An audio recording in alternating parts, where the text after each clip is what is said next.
Hi, church family. Bringing some midweek encouragement your direction in the midst of these unusual times. The thing I want to think about together for just a minute is the idea of surrender. All of us, for reasons outside of our control, are having to surrender to difficult circumstances that are being thrust upon us. Currently, one of the things that Sarah and I have had to surrender is we had this post-chemo celebration trip planned to San Diego for a couple days. Just her and I getting away after what's been a really intense season. And we've had to surrender that. We had to rebook it. But even when you rebook anything these days, you just don't know, right? So there's just a surrender. There's a letting go.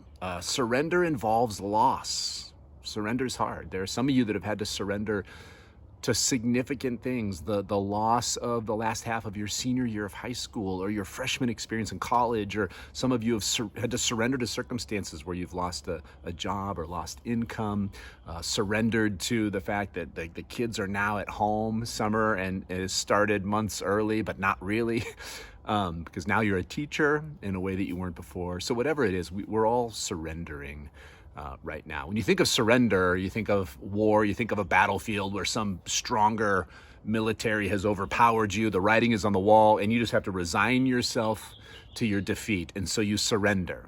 Okay, now that's a negative way to think about surrender. We don't have to think about surrender that way, even if we are overpowered by circumstances. And that is because God is at work. God has deeper purposes beneath any set of circumstances, positive or negative. The greatest illustration of surrender would be Jesus in the garden, where after pleading in anguish with the Father, is there some other way? Can this cup of suffering be removed from me? He then says, but not my will, but your will be done. Lord, not my will, but your will be done. And the hard thing about surrender is that it's often kind of stripping away our will, our desires, our wishes. That's just the way I work. I'm so efficient and programmed and task-driven that when I wake up in the morning, by the time my feet hit the floor, I've already mapped out the best way to go through my day. So if something happens that disrupts my day, it is really hard for me to surrender. And I've had to learn, like, God, okay, what are you doing in this moment? It's not what I want to do. What do you want to do in this moment? Surrendering to the Lord in that way.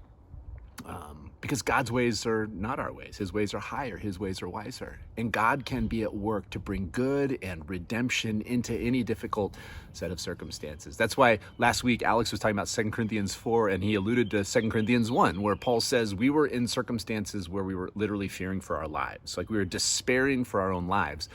And we had like this death sentence on ourselves. And he goes, the reason why God allowed that to happen, right? These are circumstances outside our control we never would have chosen, but God was at work in those. What? So that we would learn not to rely on ourselves, but on God who raises the dead. In other words, the circumstances forced us to rely on God in a way that we would not have chosen otherwise.